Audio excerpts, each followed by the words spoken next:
Hello नमस्कार दोस्तों। तो आईपीओ तथा एसएमई आईपीओ की बाढ़ों के बीच में एक और एसएमई आईपीओ 28 मार्च को ओपन हो चुका है K2 इंफ्रागैन लिमिटेड का। तो देखेंगे हम कंपनी के काम के बारे में, उसके बाद देखेंगे आईपीओ डिटेल, कंपनी के फाइनेंशियल कैसे हैं, ग्रे मार्केट में डिमांड कैसी चल रही है, और अंत में बताएंगे अपना व्यू कि ऐसे एसएमई आईपीओ में अप्लाई करना या उसको अवॉइड करना। तो सबसे पहले देख ले रहे हम कंपनी के काम के बारे में। तो कंपनी की स्थापना 2015 में हुई थी और कंपनी ईपीसी यानी ई से इंजीनियरिंग, पी से प्रोक्योरमेंट तथा सी से कंस्ट्रक्शन कंपनी है।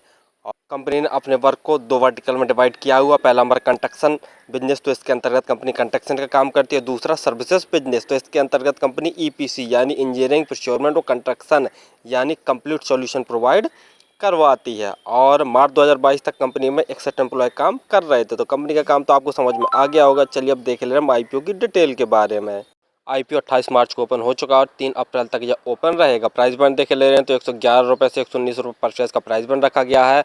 और जब भी हम आईपीओ एसएमई आईपीओ अप्लाई करते हैं तो हाईएस्ट प्राइस बैंड पर ही अप्लाई करते हैं, अर्थात आपको 119 रुपये प्राइस बैंड भरकर ही इस एसएमई आईपीओ को अप्लाई करना। लॉट साइज 1200 शेयरों का एक लॉट है। टोटल यू साइज 40.54 करोड़ का रखा गया, जिसके तहत पूरी की पूरी फ्रेश इशू अर्थात नसेस जारी कर रही है। अलॉटमेंट 4 अप्रैल को आपको पता चल जाएगा और यदि आपको आईपीओ अलॉट नहीं होता है तो 5 अप्रैल तक आपके पैसे रिफंड वापस आपके अकाउंट में आ जाएंगे। लिस्टिंग डेट 8 अप्रैल रखी गई है। रिजर्वेशन में देख ले रहे हैं तो एंकर इन्वेस्टर के लिए 27.79% का रिजर्वेशन रखा गया। मार्केट मेकर्स के लिए 7.33% का, और जो QIB हैं उनके लिए 18.53% का। जो HNI कैटेगरी में अप्लाई करना चाहते हैं उनके लिए 13.91% का रिजर्वेशन, और रिटेल भाइयों के लिए 32.44% का रिजर्वेशन रखा गया है। रिटेल कैटेगरी में यदि आप एक लॉट अप्लाई करते हैं तो आपको 1,42,800 रुपये खर्च करने पड़ेंगे, और रिटेल कैटेगरी में मैक्सिमम आप एक ही लॉट अप्लाई कर सकते हैं। यदि HNI कैटेगरी में अप्लाई करना चाहते हैं तो कम से कम 2 लॉट अप्लाई करने पड़ेंगे, जिसके लिए आपको 2,85,600 रुपये खर्च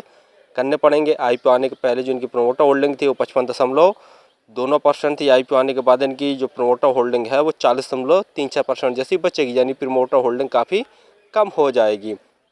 ROE 23.96%, ROCE 19.91% है। डेप्ट एंड इक्विटी 0.87 तथा PE 12.36 है।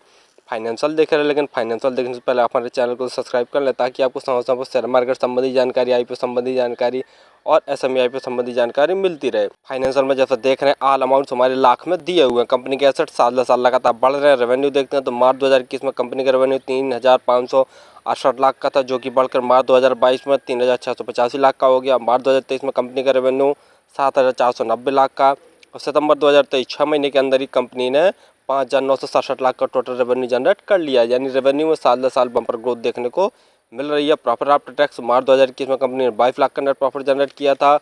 मार्च 2022 में लॉस कंपनी ने जनरेट किया 311 लाख का, जबकि रेवेन्यू में तो थोड़ा सा ग्रोथ देखने को मिला था। उसके बाद मार्च 2023 में कंपनी ने 1,132 लाख का नेट प्रॉफिट जनरेट किया।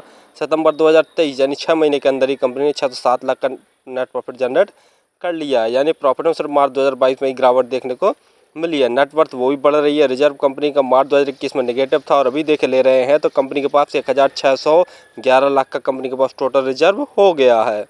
GMP ग्रे मार्केट प्रीमियम देख ले रहे हैं तो 30 रुपये पर शेयर की ग्रे मार्केट में डिमांड निकल के आ रही है और 1200 शेयरों का एक लॉट है। तो 30 गुणा 1200 करके देखते हैं तो लगभग 36,000 जैसा प्रॉफिट एक लॉट में दिखा रहा। परसेंटेज वाइज देखा जाए तो लगभग 25% जैसा प्रॉफिट निकल के आ रहा है। फाइनली हमने देखा कि कंपनी EPC कंपनी है। E से इंजीनियरिंग, P से प्रोक्योरमेंट और C से कंस्ट्रक्शन, अर्थात EPC से रिलेटेड जो भी सॉल्यूशन होती है कंपनी प्रोवाइड करवाती है। और कंपनी का काम तो देख लिया जाए तो ठीक है, लेकिन इस प्रकार की बहुत सारी कंपनियां हैं जो कि लिस्टेड भी और अनलिस्टेड भी, तो कंपटीशन बहुत ज़्यादा मिलने वाला। दूसरा जैसा देख रहे हैं कंपनी के फाइनेंशियल, तो फाइनेंशियल तो काफ़ी दमदार है। साल दर साल इनके रेवेन्यू में ग्रोथ देखने को मिल रहा है। प्रॉफिट आफ्टर टैक्स में भी ज़बरदस्त चाल देखने को मिल रहा है। वो अगर मार्च 2022 को छोड़ दिया जाए, कंपनी के पास रिजर्व भी काफ़ी ज़्यादा है। PE वाइज देख लिया जाए तो थोड़ी सी महंगी वैल्यूएशन पर अपने आईपीओ को लेके आए हैं। और ग्रे मार्केट में डिमांड जैसा बता ही चुके हैं कि आज के दिन एक लॉट में लगभग 36,000 जैसा प्रॉफिट दिखा रहा है। परसेंट वाइज लगभग 25% जैसा प्रॉफिट दिख रहा है। तो अगर आप इस एसएमई आईपीओ को अप्लाई करना चाहते हैं तो लास्ट डे ही अप्लाई करें। 2 चीज़ें ज़रूर देख लें कि ग्रे मार्केट में डिमांड भी थोड़ा सा और बढ़ जाए, लगभग 40% जैसी हो जाए, और जो टोटल सब्सक्रिप्शन है वो भी लगभग 150 गुना के आसपास हो जाए, तभी सेफली रहेगा ये एसएमई आईपीओ अप्लाई करने के लिए। फिर भी किसी आईपीओ एसएमई आईपीओ अप्लाई करें तो स्वयं का एनालिसिस करके वो अपने स्वयं के रिस्क पर ही किया करें। धन्यवाद।